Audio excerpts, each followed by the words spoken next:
ҳамаи он чизе ки ман муаррифӣ мекунам дар эътимоди ман муфтааст. Ман бузургтарин ҳастам. Ман наметавонам мағлуб шавам. Ман зебо ҳастам. ҳар як мард бовар дорад ки ӯ бузургтарин аст. ҳар як мард мехоҳад ки бузургтарин бошад. бисёриҳо мехоҳанд инро бигӯянд, аммо метарсанд ва онҳо инро дар ман мебинанд. баъзеҳо барои ин аз ман нафрат доранд ва баъзеҳо маро барои ин дӯст медоранд. оё ту муҳофиз дорӣ? Ман як муҳофиз дорам. ӯ чашм надорад, вале мебинад. ӯ гӯш надорад, вале мешунавад. ӯ ҳама чизро бо ёрии ақл ва хотира дар ёд дорад. вақте ӯ мехоҳад чизеро биёфарад, танҳо амр мекунад ки бишав ва он мавҷуд мегардад. ин худост. ӯ муҳофизи ман аст. ӯ муҳофизи ту низ аст. ӯ олитарин аст. ту мехоҳӣ ки мардум пас аз рафтани ту дар бораи ту чӣ фикр кунанд? ман мехоҳам онҳо бигӯянд. ӯ чанд ҷом аз ишқ гирифт. ӯ як қошуқи калон сабр гирифт. ӯ як қошуқи хурд саховатмандӣ, як паймона меҳрубонӣ, ӯ як зарф ханда гирифт, як зарра ғамхорӣ ва сипас иродаро бо хушбахтӣ омехта кард. ӯ имони зиёда илова кард ва онро хуб лат зад. сипас онро дар тӯли як умр паҳн кард ва ба ҳар як шахси сазоворе ки вохӯрд пешкаш намуд. ман ҳаётро омӯхтам. ман одамонро омӯхтам ва ман дар ин бора босавод ҳастам. аммо вақте сухан дар бораи хондану навиштан меравад, на, шояд ман дар ин кор бесавод бошам. аммо вақте сухан дар бораи ақли солим, эҳсосот, ишқ, шафқат ва дилсӯзӣ барои мардум меравад, он гоҳ ман сарватмандам.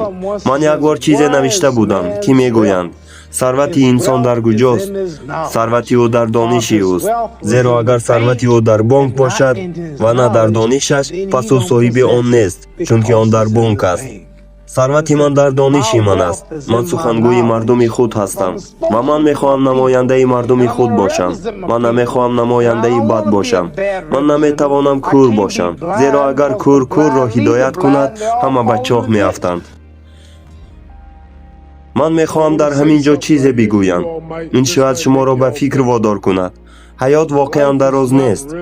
биёед бигӯем ки як шахси миёнасол 30 сола аст. агар ту 30 сола бошӣ, дар асл ту ҳоло тақрибан 7 сола ҳастӣ. чӣ тавр? ман инро исбот карда метавонам. ҳамаи он 7, 8 ё 9 соате ки дар тӯли 30 сол хобидаӣ, ҷамъ кун. аз 30 сол ҳамаи шабҳоро ҷамъ кун. дишаб вақте ки ба хоб рафтӣ ва имрӯз субҳ бедор шудӣ, ту ҳеҷ чизро дар ёд надорӣ. ту тақрибан 8 сол беҳуш будӣ. агар ту 30 сола бошӣ, тақрибан 8 сол хобидаӣ. хуб, дар тӯли 30 сол чӣ қадар сафар кардаӣ?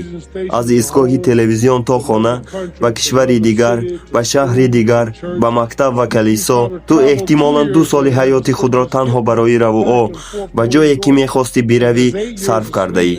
пас 8 соли хоб ва 2 соли сафар, ин аллакай 10 сол аз ҳаёти ту пеш аз он ки чизе ба даст орӣ. чӣ қадар дар мактаб менишинӣ? дар амрико мо аз синфи 1 то 12 дар мактаб мехонем. 6 соат дар як рӯз барои 12 сол. онро ҳисоб кун. ту 3 солро бидуни тарки синфхона дар он ҷо менишинӣ. хуб, 2 соли сафар, 8 соли хоб, 3 соли мактаб. ба чанд филм рафтаӣ? чанд мусобиқаи гӯштин? чӣ қадар вақтхушӣ? чанд синамо, театр, намоишҳои зинда, бозиҳои бейсбол? эҳтимолан 2 соли вақтхушӣ. пас то он даме ки шумо фарзанддор мешавед, то он даме ки барои онҳо роҳ мекушоед ва пули хонаатонро месупоред, шумо аллакай ба 60 солагӣ наздик мешавед. пас ҳаёт воқеан кӯтоҳ аст. бубинед, дар бораи Али танҳо ҳаминро гуфтан мумкин аст. вақте шумо медидед ки Алии пир латукуб мешавад, ҳатто агар ӯ ҷавон ҳам мебуд, ӯ таслим намешуд. ту бояд ӯро бикушӣ, вале ӯ даст намекашад. ӯро дар ҳар раунд мезаданд. ман мегуфтам, не, биё бас кун. онҳо боз намеистоданд. ӯ бояд дар он ҷо мемонд ва мисли як мард зарбаҳоро таҳаммул мекард. ӯ таслим намешуд ва ман ба чунин одам эҳтироми зиёд дорам. аммо ин танҳо ҳамчун як инсон дуруст нест ки бо ин роҳ рафтор кунӣ. имрӯз ба охир расид. ман бармегардам ва рӯзи дигар меҷангам. шумо маро фаҳмидед? ва гӯш кунед. ман ҳамеша дӯст медорам фикр кунам ки ман пурқувват ҳастам.